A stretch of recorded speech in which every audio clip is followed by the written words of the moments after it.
Hi all, I+ training സൊല്യൂഷൻസിൻ്റെ പുതിയൊരു ക്ലാസ്സിലേക്ക് സ്വാഗതം. അപ്പോൾ ഇന്ന് നമ്മൾ ഡിസ്കസ് ചെയ്യാനായിട്ട് പോകുന്ന ടോപ്പിക്ക് കണ്ടക്ടോമെട്രി ആണ്. നമുക്ക് നമ്മുടെ സെറ്റ് എക്സാമിന് ഇൻസ്ട്രുമെൻറ്റേഷൻ പാർട്ടിൽ നിന്നും നമ്മുടെ കണ്ടക്ടോമെട്രി, പൊട്ടൻഷ്യോമെട്രി ഒക്കെ റിലേറ്റഡ് ആയിട്ട് ക്വസ്റ്റ്യൻസ് വരാറുണ്ട്. അപ്പം കണ്ടക്ടോമെട്രി ആയിട്ട് റിലേറ്റ് ചെയ്തിട്ട് ഗ്രാഫിക്കലി ഉള്ള പ്രോബ്ലംസ് ചില ക്വസ്റ്റ്യൻ പേപ്പേഴ്സിൽ ചോദിച്ചു കണ്ടിട്ടുണ്ട്. അതായത് ഇപ്പം 4 ഗ്രാഫുകൾ തന്നിട്ട് കണ്ടക്ടോമെട്രിക് ടൈട്രേഷനിൽ നമുക്ക് strong acid versus strong base ടൈട്രേഷനിൽ ഏത് തരത്തിലുള്ള ഗ്രാഫാണ് കിട്ടുന്നത്, അല്ലെങ്കിൽ strong acid versus weak base ടൈട്രേഷനിൽ നമുക്ക് ഏത് തരത്തിലുള്ള ഗ്രാഫാണ് കിട്ടുക, അല്ലെങ്കിൽ weak acid versus strong base ടൈട്രേഷൻസിൽ ഏത് തരത്തിലുള്ള ഗ്രാഫാണ് കിട്ടുന്നത്. അപ്പം അങ്ങനെയുള്ള ഗ്രാഫിക്കലി ഉള്ള ക്വസ്റ്റ്യൻസ് നമുക്ക് കണ്ടക്ടോമെട്രിക് ടൈട്രേഷൻസുമായിട്ട് ബന്ധപ്പെട്ട് ചോദിക്കാൻ സാധ്യതയുണ്ട്. ഓക്കെ, സോ ആ ഒരു ഏരിയയെ ആണ് നമ്മൾ ഇന്നത്തെ ഈ ഒരു ക്ലാസ്സിൽ ഡിസ്കസ് ചെയ്യാൻ പോകുന്നത്. ഭയങ്കര ഡീറ്റെയിൽഡ് ആയിട്ടല്ല, എക്സാം പോയിന്റ് ഓഫ് വ്യൂവിൽ നിങ്ങൾക്ക് കണ്ടക്ടോമെട്രിക് ടൈട്രേഷൻസിൽ എന്തൊക്കെ കാര്യങ്ങൾ മനസ്സിലാക്കണം, ഒരു ഗ്രാഫ് തന്നു കഴിഞ്ഞാൽ അത് ഏത് ടൈപ്പ് ഓഫ് ടൈട്രേഷൻസുമായിട്ട് ഇൻവോൾവ് ചെയ്തിട്ടുള്ള ഗ്രാഫുകളാണ് എന്നുള്ളത് എങ്ങനെ ഐഡന്റിഫൈ ചെയ്യാം, അങ്ങനെയുള്ള കുറച്ച് പ്രധാനപ്പെട്ട കാര്യങ്ങളാണ് ഈ ഒരു സെക്ഷനിൽ നമ്മൾ ഡിസ്കസ് ചെയ്യുന്നത്. ഓക്കെ, അപ്പോൾ നമുക്ക് സ്റ്റാർട്ട് ചെയ്യാം. അപ്പോൾ എന്താണ് കണ്ടക്ടോമെട്രിക് ടൈട്രേഷൻസ് നോക്കിക്കേ. The conductometric titrations are used to find the end points of acid, base and other titrations, and the principle involved is that the electrical conductance depends upon the number and mobility of ions. അപ്പം acid base ടൈട്രേഷൻസിലും then അതുപോലെയുള്ള മറ്റ് ടൈട്രേഷൻസിലും ഒക്കെ end point കണ്ടുപിടിക്കുന്നതിന് വേണ്ടിയിട്ട് നമ്മൾ use ചെയ്യുന്ന ഒരു മെത്തേഡാണ് കണ്ടക്ടോമെട്രി. Okay, അപ്പോൾ കണ്ടക്ടോമെട്രി യൂസ് ചെയ്തിട്ട് നമ്മൾ ആസിഡ് ബേസ് ടൈട്രേഷൻസിലും മറ്റ് പലതരത്തിലുള്ള ടൈട്രേഷൻസിലും എൻഡ് പോയിന്റ് കണ്ടുപിടിക്കുക എന്നുള്ളതാണ് നമ്മുടെ കണ്ടക്ടോമെട്രിക് ടൈട്രേഷൻസിന്റെ പ്രധാനപ്പെട്ട ഉദ്ദേശം. ഇനി കണ്ടക്ടോമെട്രിക് ടൈട്രേഷന്റെ ബേസിക് പ്രിൻസിപ്പിൾ എന്താണ്, നമ്മൾ എന്തിനെ ബേസ് ചെയ്തിട്ടാണ് നമ്മളിവിടെ എൻഡ് പോയിന്റ് കണ്ടുപിടിക്കുന്നത്, അല്ലെങ്കിൽ ഇവിടെ ഈ കണ്ടക്ടോമെട്രിക് ടൈട്രേഷൻസിൽ നമ്മൾ കണ്ടക്ടൻസിനാണ് ഇമ്പോർട്ടൻസ് കൊടുക്കുന്നത്, അല്ലെ കണ്ടക്ടൻസ് ആണ് നമ്മൾ മെഷർ ചെയ്യുന്നത്. ആൻഡ് ഈ കണ്ടക്ടൻസ് ഏത് ഫാക്ടറിനെയാണ് ഡിപ്പെൻഡ് ചെയ്യുന്നത്, നമ്പർ ഓഫ് അയോൺസ് അല്ലെങ്കിൽ മൊബിലിറ്റി ഓഫ് അയോൺസിനെ ഡിപ്പെൻഡ് ചെയ്തിട്ടായിരിക്കും ഇവിടെ കണ്ടക്ടൻസ് വേരി ചെയ്യുന്നത്. ആൻഡ് ഈ കണ്ടക്ടൻസ് വേഴ്സസ് വോളിയം നമ്മളിവിടെ പ്ലോട്ട് ചെയ്തിട്ടാണ് നമ്മൾ എൻഡ് പോയിന്റ് ഡിറ്റർമൈൻ ചെയ്യുന്നത്. ഓക്കെ, അപ്പോൾ അതാണ് പറഞ്ഞത് the principle involve is that നമ്മൾ ഇലക്ട്രിക്കൽ കണ്ടക്ടൻസ് ആണ് കണ്ടക്ടോമെട്രിയിൽ മെഷർ ചെയ്യുന്നത്. ആൻഡ് ആ ഇലക്ട്രിക്കൽ കണ്ടക്ടൻസ് എന്തിനെ ഡിപ്പെൻഡ് ചെയ്യുന്നു എന്നതാണ് ഇവിടുത്തെ ബേസിക് പ്രിൻസിപ്പിൾ. അവിടെയുള്ള നമ്പർ ഓഫ് അയോൺസ് അല്ലെങ്കിൽ അവിടെയുള്ള അയോൺസിന്റെ mobility, number of അയോൺസും mobility of അയോൺസിനെയും ഡിപ്പെൻഡ് ചെയ്തിട്ടാണ് ഒരു സൊല്യൂഷന്റെ കേസിൽ അവരുടെ കണ്ടക്ടൻസ് വേരി ചെയ്യുന്നത്. ആൻഡ് ആ കണ്ടക്ടൻസ് പ്ലോട്ട് ചെയ്തിട്ടാണ് നമ്മൾ അതിൽ നിന്നും end point determination usually conductometric ടൈട്രേഷൻസിൽ ചെയ്യുന്നത്. ഓക്കെ, അപ്പം നമ്മൾ ആസിഡ് ബേസ് ടൈട്രേഷൻസിന്റെ എൻഡ് പോയിന്റ്സ് ആണ് യൂഷ്വലി കണ്ടക്ടോമെട്രിക് ടൈട്രേഷൻസ് വഴി കണ്ടുപിടിക്കുന്നത്. അതാണ് നമ്മൾ ഇവിടെ ഡിസ്കസ് ചെയ്യാൻ പോകുന്നതും. അപ്പം ആസിഡ് ബേസ് ടൈട്രേഷൻസിലെ എൻഡ് പോയിന്റ് ഡിറ്റർമൈൻ ചെയ്യാൻ പോകുമ്പോൾ നമ്മൾ പലതരത്തിലുള്ള ആസിഡ് ബേസ് ടൈട്രേഷൻസ് ഡിസ്കസ് ചെയ്തിട്ടുണ്ട്, അല്ലേ? ഇപ്പോൾ strong acid strong base titrations ഉണ്ട്, strong acid weak base titrations ഉണ്ട്, weak acid strong base titrations ഉണ്ട്, weak acid weak base titrations ഉണ്ട്, അല്ലേ? അപ്പോൾ ഇങ്ങനെ 4 തരത്തിലുള്ള ആസിഡ് ബേസ് ടൈട്രേഷൻസ് ഉണ്ട്. ഈ 4 ടൈപ്പ് ഓഫ് ആസിഡ് ബേസ് ടൈട്രേഷൻസിലും നമുക്ക് ഈ പറയുന്ന കണ്ടക്ടോമെട്രി യൂസ് ചെയ്തിട്ട് അവരുടെ എൻഡ് പോയിന്റ് നമുക്ക് ഡിറ്റർമൈൻ ചെയ്യാനായിട്ട് സാധിക്കും. ഓക്കെ, അതെങ്ങനെയാണ് എന്നുള്ളത് ഓരോന്നായിട്ട് നമുക്ക് ഡിസ്കസ് ചെയ്യാം. അപ്പോൾ ഫസ്റ്റ് ഞാൻ പറയാനായിട്ട് പോകുന്നത് സ്ട്രോങ് ആസിഡ് സ്ട്രോങ് ബേസ് ടൈട്രേഷൻസിന്റെ കേസിൽ നമുക്ക് കണ്ടക്ടോമെട്രിക് ടൈട്രേഷൻസിൽ നമുക്ക് ഏത് രീതിയിലാണ് ഗ്രാഫ് കിട്ടുന്നത്, എങ്ങനെയാണ് ഗ്രാഫ് പ്ലോട്ട് ചെയ്യുന്നത്, അതിൽ നിന്ന് എൻഡ് പോയിന്റ് എങ്ങനെ കണ്ടുപിടിക്കാം എന്നുള്ളതാണ് ഫസ്റ്റ് ഡിസ്കസ് ചെയ്യാനായിട്ട് പോകുന്നത്. ഓക്കെ, അപ്പോൾ നോക്കാം, നമ്മളിവിടെ സ്ട്രോങ് ആസിഡ് വിത്ത് സ്ട്രോങ് ബേസ് ടൈട്രേഷൻ ആണ് കൺസിഡർ ചെയ്യുന്നത്. ഓക്കെ, അപ്പം സ്ട്രോങ് ആസിഡിനെ സംബന്ധിച്ചിടത്തോളം അവരുടെ കണ്ടക്ടൻസ് എങ്ങനെയായിരിക്കും, ഭയങ്കര കൂടുതലായിരിക്കും. അതായത് ഇപ്പൊ സ്ട്രോങ് ആസിഡ് സ്ട്രോങ് ബേസ് എന്ന് പറയുമ്പോഴത്തേന് ഞാൻ HCl വേഴ്സസ് NaOH ടൈട്രേഷൻ ആണ് കൺസിഡർ ചെയ്യുന്നതെന്ന് കരുതുക. സ്ട്രോങ് ആസിഡും ഉണ്ട് സ്ട്രോങ് ബേസും ഉണ്ട്. ഓക്കെ, അപ്പൊ ഇനിഷ്യലി നമ്മുടെ കയ്യിൽ സ്ട്രോങ് ആസിഡ് ആണുള്ളത്. സ്ട്രോങ് ആസിഡ് എന്ന് പറയുമ്പോൾ HCl ആണ്.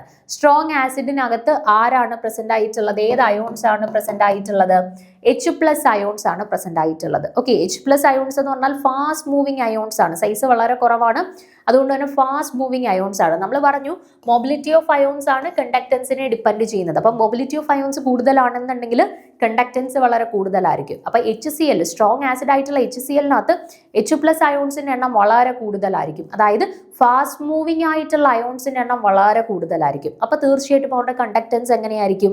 വളരെ കൂടുതലായിരിക്കും അല്ലേ? അപ്പോൾ സ്ട്രോങ് ആസിഡ് സ്ട്രോങ് ബേസ് ടൈട്രേഷനിൽ ഇനിഷ്യലി നമ്മുടെ കയ്യിലുള്ളത് സ്ട്രോങ് ആസിഡ് മാത്രമാണ്. അവരുടെ കേസിൽ കണ്ടക്ടൻസ് വളരെ കൂടുതലാണ്. ഓക്കെ, അല്ലേ? ഡൗട്ട് ഒന്നും ഇല്ലേ? ഇനി നമ്മൾ ഇതിലേക്ക് ഒരു സ്ട്രോങ് ബേസ് ആയിട്ടുള്ള NaOHനെ ഈ സ്ട്രോങ് ആസിഡ് ആയിട്ടുള്ള HClനകത്തോട്ട് ചേർത്ത് കൊടുക്കുകയാണ്. ഓക്കെ, ചേർത്ത് കൊടുക്കുമ്പം നമ്മുടെ സ്ട്രോങ് ആസിഡ് ആയിട്ടുള്ള HClനകത്ത് ഇപ്പൊ ആരാ ഉള്ളത്? H+ ഉണ്ട്, Cl- ഉണ്ട് അല്ലെ? അപ്പൊ ഫാസ്റ്റ് മൂവിങ് ആയിട്ടുള്ള H+ അയോൺസ് നമ്മുടെ HClനകത്ത് ഭയങ്കര കൂടുതലാണ്. അതിനകത്തേക്കാണ് നമ്മൾ സ്ട്രോങ് ബേസ് ആയിട്ടുള്ള NaOHനെ ചേർത്ത് കൊടുക്കുന്നത്. അപ്പൊ NaOHനകത്ത് ആരുണ്ട്? Na+ ഉണ്ട് അല്ലെ? അപ്പൊ ഇവിടെയുള്ള ഫാസ്റ്റ് മൂവിങ് ആയിട്ടുള്ള H+ അയോൺസിനെ റീപ്ലേസ് ചെയ്തിട്ട് നമ്മൾ അതിലേക്ക് ബേസ് ചേർക്കുമ്പോൾ അങ്ങോട്ടേക്ക് ആ സ്ഥാനത്തേക്ക് ആര് വരും? Na+ അയോൺസ് വരും അല്ലെ? ഇവിടുത്തെ H+നെ റീപ്ലേസ് ചെയ്തിട്ട് Na+ വരും. അങ്ങനെയല്ല NaCl ഫോം ചെയ്യുന്നത്. അപ്പൊ Na+ വരും. അപ്പൊ Na+ന്റെ പ്രത്യേകത എന്താണ്? H+ന്റെ അത്രയും മൊബിലിറ്റി ഉള്ളവരാണോ? അല്ല. ഫാസ്റ്റ് മൂവിങ് ആയിട്ടുള്ള H+നെ റീപ്ലേസ് ചെയ്ത് വരുന്ന സ്ലോ മൂവിങ് അയോൺസ് ആണ് Na+. അപ്പൊ സ്വാഭാവികമായിട്ടും മൊബിലിറ്റി കുറയും അല്ലെ? ഫാസ്റ്റ് മൂവിങ് ആണ് H+, അവരെ റീപ്ലേസ് ചെയ്തിട്ട് സ്ലോ മൂവിങ് Na+ വരുന്നത്. അപ്പം തീർച്ചയായിട്ടും അവരുടെ മൊബിലിറ്റി കുറച്ച് സ്ലോ ഡൗൺ ചെയ്യും. അപ്പൊ മൊബിലിറ്റി കുറഞ്ഞു കഴിഞ്ഞാൽ കണ്ടക്ടൻസിന് എന്ത് സംഭവിക്കും? കണ്ടക്ടൻസ് കുറയും അല്ലെ? അപ്പം ഈ സ്ട്രോങ് ആസിഡിലേക്ക് കണ്ടക്ടൻസ് വേഴ്സസ് വോളിയം നമ്മൾ ഗ്രാഫ് പ്ലോട്ട് ചെയ്യുവാണെന്നുണ്ടെങ്കിൽ ഇനിഷ്യലി സ്ട്രോങ് ആസിഡ് ആയിരുന്നു നമ്മുടെ കയ്യിലുള്ളത്, കണ്ടക്ടൻസ് വളരെ കൂടുതലായിരുന്നു. ശേഷം നമ്മൾ അതിലേക്ക് സ്ട്രോങ് ബേസിനെ ആഡ് ചെയ്തപ്പം ഫാസ്റ്റ് മൂവിങ് H+നെ റീപ്ലേസ് ചെയ്ത് സ്ലോ മൂവിങ് Na+ വന്നു. അപ്പൊ മൊബിലിറ്റി കുറഞ്ഞതുകൊണ്ട് തന്നെ കണ്ടക്ടൻസും കുറയാനായിട്ട് തുടങ്ങി. ഓക്കെ, അപ്പൊ കണ്ടക്ടൻസ് ഡിക്രീസ് ചെയ്ത് വന്നു. ഇത്ര ക്ലിയർ ആണ്? അതിനുശേഷം നമ്മുടെ എൻ പോയിന്റ് എത്തി എന്ന് കരുതുക. അപ്പൊ എൻ പോയിന്റ് എത്തിയ ശേഷം, അതായത് ന്യൂട്രലൈസേഷൻ നടന്ന് എൻ പോയിന്റ് എത്തിയ ശേഷം ഞാൻ വീണ്ടും ഈ സ്ട്രോങ് ബേസിനെ നമ്മുടെ മീഡിയത്തിനകത്തേക്ക് ആഡ് ചെയ്തുകൊണ്ടിരിക്കുകയാണെന്ന് കരുതുക. ഓക്കെ, അപ്പൊ വീണ്ടും ഈ എൻ പോയിന്റ് എത്തിയ ശേഷവും ഞാൻ നമ്മുടെ മീഡിയത്തിനകത്തേക്ക് ഈ സ്ട്രോങ് ബേസ് ആയിട്ടുള്ള NaOHനെ ചേർത്തുകൊണ്ടേ ഇരിക്കുകയാണെന്നുണ്ടെങ്കിൽ നമ്മുടെ മീഡിയത്തിൽ ആരുടെ കോൺസെൻട്രേഷനും കൂടാൻ തുടങ്ങും? OH- ions. അതായത് NaOH ഡിസോസിയേറ്റ് ചെയ്ത് Na+ഉം OH- ഫോം ചെയ്യുമല്ലോ. അപ്പൊ ആദ്യം H+നെ റീപ്ലേസ് ചെയ്യാനുള്ള Na+ മാത്രമാണ് വന്നുകൊണ്ടിരുന്നത്. എൻ പോയിന്റിന് ശേഷം എന്താ? അധികത്തിൽ OH- അയോൺസ് നമ്മുടെ മീഡിയത്തിലോട്ട് വരാൻ തുടങ്ങും. അപ്പം H+ അയോൺസിനെ പോലെ തന്നെ ഫാസ്റ്റ് മൂവിങ് അയോൺസ് ആണ് OH- അയോൺസ്. അപ്പൊ ഇങ്ങനെ ഇവര് ഈ H+നെ എല്ലാം മാറ്റി Na+ വന്ന് ഇവര് സ്ലോ ആയി ഇവരുടെ കണ്ടക്ടൻസ് ഇങ്ങനെ കുറഞ്ഞ് എൻ പോയിന്റ് എത്തിയപ്പോഴാണ് നമ്മൾ വീണ്ടും NaOHനെ ചേർത്ത് കൊടുത്തത്. അപ്പൊ നമ്മുടെ മീഡിയത്തിൽ ആരുടെ കോൺസെൻട്രേഷൻ കൂടാൻ തുടങ്ങി? OH- അയോൺസിന്റെ കോൺസെൻട്രേഷൻ കൂടാൻ തുടങ്ങി. ആൻഡ് OH- അയോൺസിന്റെ പ്രത്യേകത എന്താണ്? ഫാസ്റ്റ് മൂവിങ് അയോൺസ് ആണ്. അപ്പൊ എന്ത് ചെയ്യും? ഫാസ്റ്റ് മൂവിങ് അയോൺസ് ആകുമ്പോൾ മൊബിലിറ്റി കൂടുന്നു, മൊബിലിറ്റി കൂടുമ്പോൾ കണ്ടക്ടൻസ് കൂടുന്നു. അപ്പൊ വീണ്ടും എന്ത് ചെയ്യാൻ തുടങ്ങും?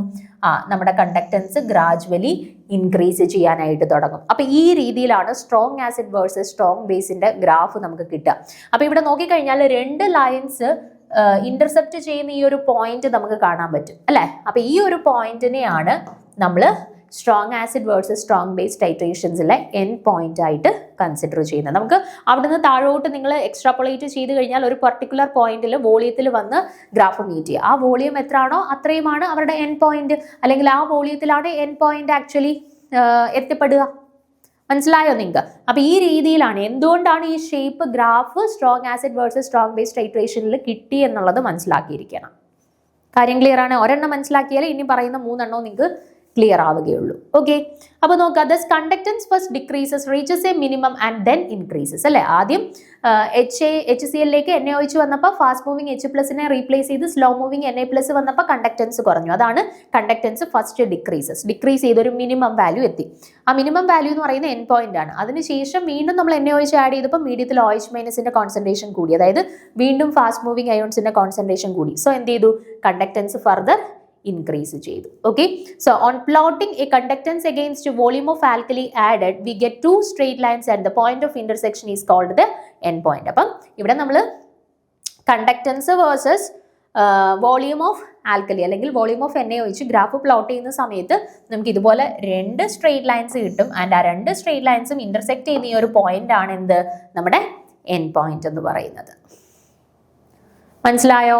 അപ്പോൾ ഓർത്ത് വെച്ചേക്കുക, strong acid versus strong base ടൈട്രേഷൻസിൽ, കണ്ടക്ടോമെട്രിക് ടൈട്രേഷൻസിൽ നമ്മുടെ ഗ്രാഫ് ഈ ഷേപ്പിലായിരിക്കും നമുക്ക് കിട്ടുക. ആൻഡ് എന്തുകൊണ്ട് ഈ ഷേപ്പ് കിട്ടി എന്നുള്ളതും കൺസെപ്ച്വലി കാര്യം മനസ്സിലാക്കുക. ഇനി രണ്ടാമത്തെ നോക്കുക, strong acid versus weak base titration ആണ്. Strong acid versus weak base titration ആണ്. അപ്പൊ ഇവിടെ എന്താ സംഭവിക്കുന്നതെന്ന് വെച്ചാൽ നോക്കുക,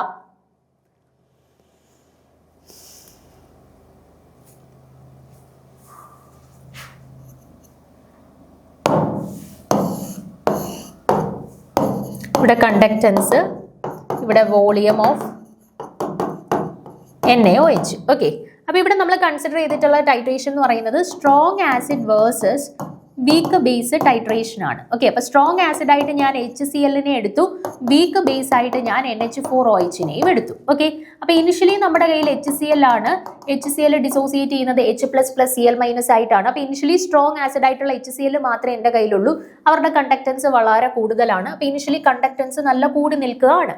അപ്പം അങ്ങനെ ഇരുന്നപ്പോഴാണ് ഞാൻ ഈ HCl-നകത്തേക്ക് ആരെ ആഡ് ചെയ്ത് കൊടുത്തത്? NH4OH-നെ ആഡ് ചെയ്ത് കൊടുത്തത്. NH4OH ഡിസോസിയേറ്റ് ചെയ്തിട്ട് NH4+ഉം OH- ആയിട്ടാണ് മാറുന്നത്. അപ്പോൾ ഇവിടുത്തെ ഫാസ്റ്റ് മൂവിങ് H+നെ റീപ്ലേസ് ചെയ്തിട്ട് ആര് വരാൻ തുടങ്ങും? NH4+ വരും. NH4+ എന്ന് പറഞ്ഞാൽ വലിയ സൈസ് ഉള്ളവരാണ്, സ്ലോ മൂവിങ് ആണ്, മൊബിലിറ്റി കുറവാണ്. മൊബിലിറ്റി കുറവായതുകൊണ്ട് തന്നെ H+നെ റീപ്ലേസ് ചെയ്ത് വേറൊരാളവിടെ വരികയാണെന്നുണ്ടെങ്കിൽ തീർച്ചയായിട്ടും കണ്ടക്ടൻസ് ഡിക്രീസ് ചെയ്യും. അങ്ങനെ കണ്ടക്ടൻസ് കുറഞ്ഞ് ഒരു മിനിമം വാല്യൂവിൽ എത്തി. അങ്ങനെ ഒരു മിനിമം വാല്യൂവിൽ എത്തി നിന്നപ്പോഴാണ് നമ്മുടെ എൻ പോയിന്റ് എത്തിയത്. അതിനുശേഷം വീണ്ടും ഞാൻ മീഡിയത്തിനകത്തേക്ക് NH4OH-നെ എക്സ്ട്രാ ആഡ് ചെയ്ത് കൊടുക്കുകയാണ്. എൻ പോയിന്റ് എത്തിയ ശേഷം വീണ്ടും NH4OH-നെ ആഡ് ചെയ്ത് കൊടുക്കുകയാണ്. അപ്പം നേരത്തെ നമ്മൾ ആഡ് ചെയ്ത് കൊടുത്തത് ഫസ്റ്റ് കേസിൽ സ്ട്രോങ് ആസിഡ് വേഴ്സസ് സ്ട്രോങ് ബേസിൽ നമ്മൾ വീണ്ടും ചേർത്ത് കൊടുത്തത് NaOH ആയിരുന്നു. അപ്പോൾ NaOH എന്ന് പറഞ്ഞാൽ സ്ട്രോങ് ബേസ് ആയതുകൊണ്ട് തന്നെ അത് ഈസി ആയിട്ട് ഡിസോസിയേറ്റ് ചെയ്ത് OH- അയോൺസിനെ തരുമായിരുന്നു. ആ OH- അയോൺസ് നമ്മുടെ മീഡിയത്തിൽ കൂടുമ്പോൾ ഫാസ്റ്റ് മൂവിങ് ആണ് OH- അയോൺസ്. സോ കണ്ടക്ടൻസ് കൂടിയിട്ടാണ് നമുക്ക് ഒരു ഇൻക്രീസിങ് ഗ്രാഫ് അവിടെ കിട്ടിയത്. പക്ഷേ ഇവിടെ വീക്ക് ബേസ് ആണ്, NH4OH വീക്ക് ബേസ് ആണ്. അപ്പം എൻ പോയിന്റ് എത്തിയ ശേഷം നമ്മൾ വീണ്ടും ബേസിനെ ചേർത്ത് കൊടുക്കുകയാണെന്നുണ്ടെങ്കിൽ അതൊരു വീക്ക് ബേസ് ആണ് ചേർത്ത് കൊടുക്കുന്നത്, അല്ലേ?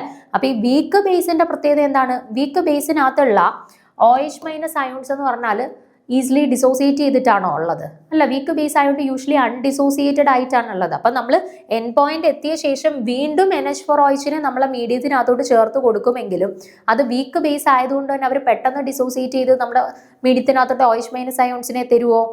ഇല്ല. അപ്പൊ അങ്ങനെ വരുമ്പോഴത്തേന് കണ്ടക്ടൻസ് നേരത്തെ പോലെ ഇൻക്രീസിങ് നടക്കുമോ?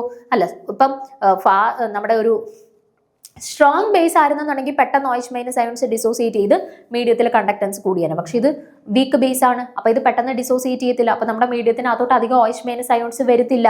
അപ്പോൾ ഈ എൻ പോയിന്റിന് ശേഷവും എന്ത് സംഭവിക്കും?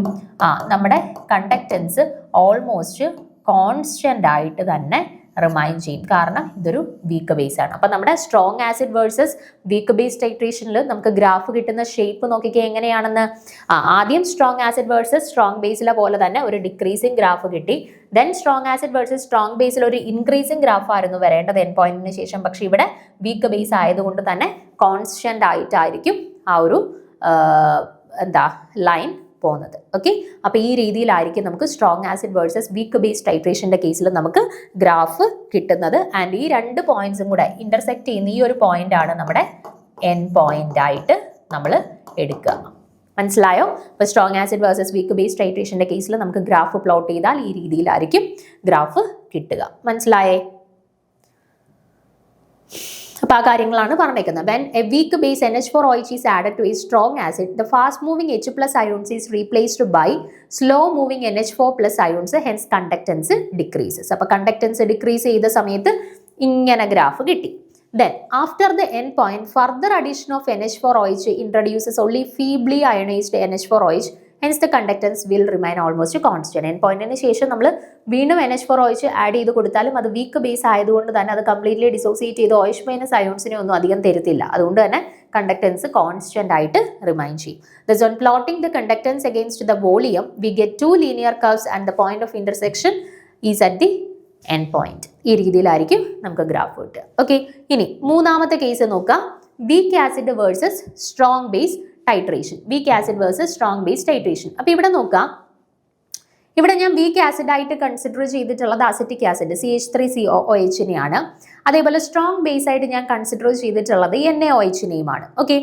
അപ്പം വീക്ക് ബേസ് ആണ്, അപ്പോൾ അതുകൊണ്ട് തന്നെ അവിടുത്തെ H+ അയോൺസിന്റെ കോൺസെൻട്രേഷൻ കുറവാണ് അല്ലെ. നേരത്തെയൊക്കെ സ്ട്രോങ് ആസിഡ് ആയപ്പോഴായിരുന്നു H+ അയോൺസിന്റെ കോൺസെൻട്രേഷൻ കൂടുതൽ, അതുകൊണ്ട് സ്റ്റാർട്ടിങ്ങിലെ കണ്ടക്ടൻസ് കൂടി നിന്നത്. ഇവിടെ വീക്ക് ആസിഡ് ആണ്, വീക്ക് ആസിഡ് ആയതുകൊണ്ട് തന്നെ H+ അയോൺസിന്റെ കോൺസെൻട്രേഷൻ വളരെ കുറവാണ്. അതുകൊണ്ട് തന്നെ സ്റ്റാർട്ടിങ്ങിലുള്ള കണ്ടക്ടൻസ് എന്ന് പറയുന്നത് വളരെ കുറവാണ്, സ്റ്റാർട്ടിങ്ങിലുള്ള കണ്ടക്ടൻസ് വളരെ കുറവായിരിക്കും. ഓക്കെ, ദെൻ അതിലേക്ക് ഞാൻ സ്ട്രോങ് ആയിട്ടുള്ള ബേസിനെയാണ് ചേർത്ത് കൊടുക്കുന്നത്. ഓക്കെ, സ്ട്രോങ് ബേസിനെയാണ് ഞാൻ ചേർത്ത് കൊടുക്കുന്നത്. നോക്കുക നിങ്ങൾ, week acid versus strong base titration ആണ് കൺസിഡർ ചെയ്യുന്നത്. ഓക്കെ,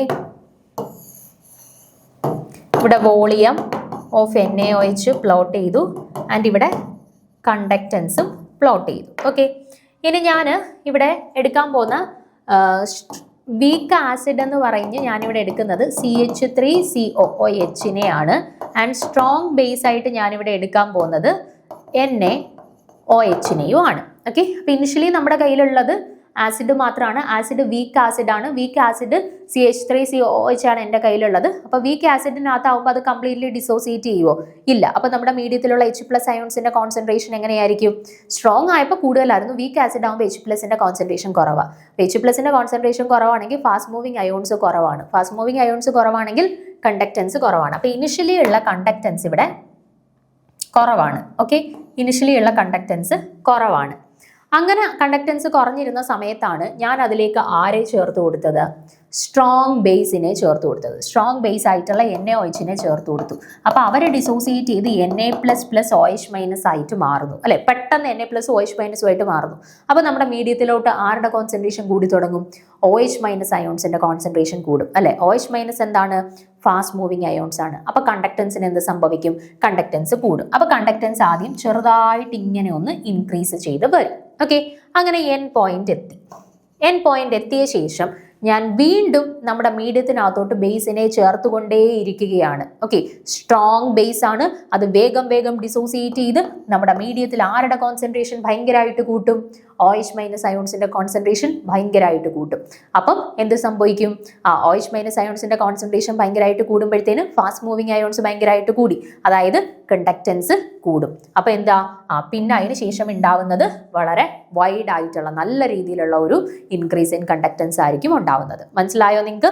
ആദ്യം എൻ്റെ കയ്യിൽ വീക്ക് ആസിഡ് ആണ്, CH3COOH ആണ്. അപ്പോൾ അത് പതുക്കനെ ഡിസോസിയേറ്റ് ചെയ്യും. അതുകൊണ്ട് H+ അയോൺസിന്റെ കോൺസെൻട്രേഷൻ വളരെ കുറവായിരിക്കും. അപ്പോൾ ഇനിഷ്യൽ കണ്ടക്ടൻസ് വളരെ കുറവായിരിക്കും. ദെൻ നമ്മൾ അതിലേക്ക് സ്ട്രോങ് ബേസ് ആയിട്ടുള്ള NaOH ചേർത്ത് കൊടുക്കുന്നത്. അപ്പോൾ എന്താ? നമ്മുടെ മീഡിയത്തിനകത്തേക്ക് NaOH ഡിസോസിയേറ്റ് ചെയ്ത് OH- അയോൺസ് വന്നു തുടങ്ങും. അപ്പോഴത്തേന് കണ്ടക്ടൻസ് പതുക്കെ പതുക്കെ കൂടാൻ തുടങ്ങും. ഓക്കെ, കൂടി അത് N പോയിന്റിലെത്തി. N പോയിന്റിലെത്തിയ ശേഷം വീണ്ടും ഞാൻ മീഡിയത്തിനകത്തേക്ക് കൂടുതൽ NaOH ചേർത്ത് കൊടുത്തു. അപ്പോൾ എന്ത് സംഭവിക്കും? NaOH ഭയങ്കരമായിട്ട് ഡിസോസിയേറ്റ് ചെയ്യുന്നു, ഭയങ്കരമായിട്ട് OH- അയോൺസ് വരുന്നു. OH- ions fast moving ions ആണ്, സോ കണ്ടക്ടൻസ് വലിയ രീതിയിൽ കൂടുന്നു. അപ്പോൾ ഈ രീതിയിൽ നമുക്ക് ആദ്യം ഒരു ചെറിയ ഇൻക്രീസ്, അതിനുശേഷം ഒരു നല്ല രീതിയിലുള്ള ഒരു ഇൻക്രീസ്, ഈ രീതിയിൽ നമുക്ക് ഗ്രാഫ് കിട്ടും. രണ്ടും കൂടെ ജോയിൻ ചെയ്യുന്ന ഈ ഒരു പോയിന്റ് ആയിരിക്കും നമ്മുടെ ഇവിടുത്തെ കറസ്പോണ്ടിങ് ആയിട്ടുള്ള N പോയിന്റ് ആയിട്ട് വരിക. ഓക്കെ, അപ്പോൾ weak acid versus strong base ടൈട്രേഷൻസിൽ കണ്ടക്ടൻസ് വേഴ്സസ് വോളിയത്തിന്റെ ഗ്രാഫ് പ്ലോട്ട് ചെയ്താൽ നമുക്ക് ഈ രീതിയിലായിരിക്കും കിട്ടുന്നത്. മനസ്സിലായോ? ക്ലിയർ ആണോ? അപ്പോൾ അതാണ് ഇവിടെ കൊടുത്തിട്ടുള്ളത്. When the strong base is added to weak acid, conductance gradually increases due to the formation of highly ionized salt, and after the N point, further addition of NaOH introduces fast moving OH- ions and conductance increases sharply. Okay, so on plotting conductance against volume, we get two linear lines and point of intersection is the N point. അതാണ്ട് ഞാൻ വരച്ചേക്കുന്നത് പോലെ ഈ രീതിയിലായിരിക്കും നമുക്ക് graph ഇവിടെ കിട്ടുന്നത്. Okay, ഇനി നാലാമത്തെ condition, weak acid versus weak base titrations. അപ്പോൾ weak acid versus weak base ടൈട്രേഷൻസിൽ എന്താ സംഭവിക്കുന്നത്? യൂഷ്വലി നമ്മുടെ കയ്യിൽ വീക്ക് ആസിഡ് ആണുള്ളത്, CH3COOH. ഓക്കെ, അത് ഡിസോസിയേറ്റ് ചെയ്യുന്ന ഭയങ്കര സ്ലോ ആയിരിക്കും. സോ നമ്മുടെ മീഡിയത്തിലുള്ള H+ അയോൺസിന്റെ കോൺസെൻട്രേഷൻ വളരെ കുറവായിരിക്കും ഇനിഷ്യലി. ഓക്കെ, അപ്പോൾ അതുകൊണ്ട് തന്നെ കണ്ടക്ടൻസും ഇനിഷ്യലി ഭയങ്കര കുറവായിട്ടായിരിക്കും ഇരിക്കുന്നത്. പിന്നെ നമ്മൾ എന്താ ചെയ്യുന്നതെന്ന് വെച്ചാൽ നമ്മൾ അതിനകത്തേക്ക് ഒരു വീക്ക് ബേസ് ആഡ് ചെയ്യും. വീക്ക് ബേസ് ആഡ് ചെയ്യുന്ന സമയത്ത് വീക്ക് ബേസ് ആയിട്ടുള്ള NH4OH നമ്മൾ ചേർത്ത് കൊടുക്കുക. അപ്പോൾ ഒരു വീക്ക് ആസിഡിലേക്ക് വീക്ക് ബേസ് ചേർത്ത് കൊടുക്കുന്ന സമയത്ത് ഇവർ രണ്ടുപേരോട് കമ്പൈൻ ചെയ്തിട്ട് ഒരു അയോണൈസ്ഡ് സോൾട്ട് അവിടെ ഫോം ചെയ്യും. വീക്ക് ആസിഡ് വീക്ക് ബേസ് കോമ്പിനേഷനിൽ അയോണൈസ്ഡ് സോൾട്ട് ഫോം ചെയ്യും. അപ്പോൾ ഈ സോൾട്ട് ഫോം ചെയ്യുന്ന സമയത്ത് ഇവരുടെ കണ്ടക്ടൻസ് ചെറുതായിട്ടൊന്ന് കൂടും. ഓക്കെ, കണ്ടക്ടൻസ് ചെറുതായിട്ടൊന്ന് കൂടും. അങ്ങനെ എൻ പോയിന്റ് എത്തിയ ശേഷം വീണ്ടും നമ്മൾ വീക്ക് ബേസിനെ ചേർത്ത് കൊടുക്കുക. വീക്ക് ബേസ് ആയതുകൊണ്ട് അത് ഡിസോസിയേറ്റ് ചെയ്ത് ഒത്തിരി OH- അയോൺസ് വല്ലതും തരുമോ? ഇല്ല. അപ്പോൾ കണ്ടക്ടൻസ് ഓൾമോസ്റ്റ് കോൺസ്റ്റന്റ് ആയിട്ട് റിമൈൻ ചെയ്യുക. അതായത് നമ്മൾ ഗ്രാഫിക്കലി പ്ലോട്ട് ചെയ്ത് കഴിഞ്ഞാൽ week acid versus weak base titration ആണ് ഞാനിവിടെ പ്ലോട്ട് ചെയ്ത് കഴിഞ്ഞാൽ ഇവിടെ കണ്ടക്റ്റൻസ്, ഇവിടെ വോളിയം. ഓക്കെ, ഞാനിവിടെ വീക്ക് ആസിഡ് ആയിട്ട് എടുത്തിട്ടുള്ളത് CH3COOH ആണ്. ആൻഡ് വീക്ക് ബേസ് ആയിട്ട് ഇവിടെ എടുത്തിട്ടുള്ളത് NH4OH-നെയുമാണ്. ഓക്കെ, അപ്പം ഇനിഷ്യലി എൻ്റെ കയ്യിൽ CH3COOH ആണുള്ളത്, വീക്ക് ആസിഡ് ആണ്. അതുകൊണ്ട് തന്നെ അവിടെയുള്ള H+ അയോൺസിന്റെ കോൺസെൻട്രേഷൻ വളരെ കുറവാണ്. ഓക്കെ, അപ്പോൾ H+ അയോൺസിന്റെ കോൺസെൻട്രേഷൻ വളരെ കുറവായതുകൊണ്ട് തന്നെ കണ്ടക്ടൻസ് ഇനിഷ്യലി ഭയങ്കര കുറവായിരിക്കും. ദെൻ അതിലേക്ക് നമ്മൾ വീക്ക് ബേസ് ആയിട്ടുള്ള NH4OH-നെ ചേർത്ത് കൊടുക്കുന്നു. ഓക്കെ, അപ്പോൾ ആ രണ്ടുപേരൂടെ കമ്പൈൻ ചെയ്തിട്ട് അയണൈസ്ഡ് സോൾട്ടുകൾ ഫോം ചെയ്യും. അപ്പോൾ സോൾട്ടുകൾ ഫോം ചെയ്യുന്നതിന്റെ ഭാഗമായിട്ട് കണ്ടക്ടൻസ് അവിടെ ചെറിയ തോതിൽ ഒന്ന് കൂടും. ഓക്കെ, ചെറുതായിട്ട്, വലിയ രീതിയിൽ കൂടത്തില്ല, ചെറിയ തോതിൽ ഒന്ന് കൂടും. അപ്പോൾ കൂടി ഒരു പെർട്ടിക്കുലർ പോയിന്റ് എത്തി, അതായത് എൻ പോയിന്റ് എത്തി. അതിനുശേഷം എൻ പോയിന്റ് എത്തിയതിനു ശേഷം ഞാൻ വീണ്ടും നമ്മുടെ മീഡിയത്തിലേക്ക് വീക്ക് ബേസ് ആയിട്ടുള്ള NH4OH-നെ ചേർത്ത് കൊടുക്കുകയാണെന്നുണ്ടെങ്കിൽ എന്ത് സംഭവിക്കും? വീക്ക് ബേസ് ആണ്, ഇത് കംപ്ലീറ്റ്ലി ഡിസോസിയേറ്റ് ചെയ്യത്തില്ല. അപ്പോൾ ഇത് മീഡിയത്തിലോട്ട് വലിയ രീതിയിൽ OH- അയോൺസിനെ കൊടുക്കുവോ? ഇല്ല. അപ്പോൾ അതുകൊണ്ട് തന്നെ കണ്ടക്ടൻസ് ഓൾമോസ്റ്റ് കോൺസ്റ്റന്റ് ആയിട്ട് തന്നെ റിമൈൻ ചെയ്യും. ഓക്കെ, അപ്പോൾ ഈ രീതിയിലാണ് നമുക്ക് weak acid versus weak base ടൈട്രേഷന്റെ ഗ്രാഫ് കിട്ടുന്നത്. ആൻഡ് ഈ ഒരു പോയിന്റ് ഓഫ് ഇന്റർസെക്ഷന്റെ കറസ്പോണ്ടിങ് ആയിട്ടാണ് നമുക്ക് ഇവിടുത്തെ എൻ പോയിന്റ് ലഭിക്കുന്നത്. മനസ്സിലായോ?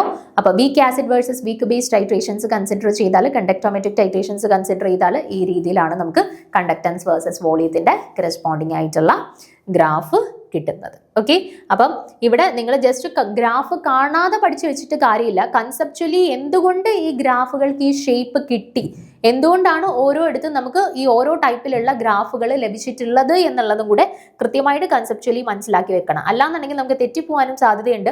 കൺസെപ്ച്വലി പഠിച്ചു വെച്ചേക്കുകയാണെങ്കിൽ നമുക്ക് എന്തായാലും തെറ്റത്തില്ല. ഇപ്പോൾ strong acid strong base, strong acid weak base, week acid strong base, week acid weak base, ഏത് കേട്ട് കഴിഞ്ഞാലും നമുക്ക് ഓട്ടോമാറ്റിക് ആയിട്ട് മനസ്സിലേക്ക് വരും അവരുടെ ഗ്രാഫ് ഏത് രീതിയിലാണെന്നുള്ളത്. കേട്ടോ? അപ്പോൾ സ്ട്രോങ് ആസിഡ് വേഴ്സസ് സ്ട്രോങ് ബേസിന്റെ ഗ്രാഫ് ഈ രീതിയിൽ കിട്ടും. അടുത്തത് സ്ട്രോങ് ആസിഡ് വേഴ്സസ് വീക്ക് ബേസിന്റെ കറസ്പോണ്ടിങ് ആയിട്ടുള്ള ഗ്രാഫ് ഇതുപോലെ കിട്ടും. And weak acid versus strong ബേസിന്റെ കറസ്പോണ്ടിങ് ആയിട്ടുള്ള ഗ്രാഫ് ഈ രീതിയിൽ കിട്ടും. And weak acid versus weak ബേസിന്റെ കറസ്പോണ്ടിങ് ആയിട്ടുള്ള ഗ്രാഫ് ഈ രീതിയിൽ കിട്ടും. ഓക്കെ, അപ്പോൾ കാര്യം കൃത്യമായിട്ട് മനസ്സിലാക്കുക, ഗ്രാഫ് കൃത്യമായിട്ട് ഓർത്ത് വെച്ചിരിക്കുക, ചോദിക്കാൻ സാധ്യതയുള്ളതാണ്. നമുക്ക് 4 ഗ്രാഫ് തന്നിട്ട് identify the correct representation of the strong acid versus weak base titration graphs in conductometric titration എന്നൊക്കെ പറഞ്ഞിട്ട് ചിലപ്പോൾ ചോദിക്കുക. അപ്പം ഗ്രാഫ് കൃത്യമായിട്ട് മനസ്സിലാക്കിയിരിക്കുക. ഓക്കെ, കാര്യം ക്ലിയർ ആണല്ലോ? അപ്പോൾ അടുത്ത ക്ലാസ്സിൽ നമുക്ക് അടുത്തൊരു ടോപ്പിക്കുമായിട്ട് വീണ്ടും കാണാം. Okay, thank you.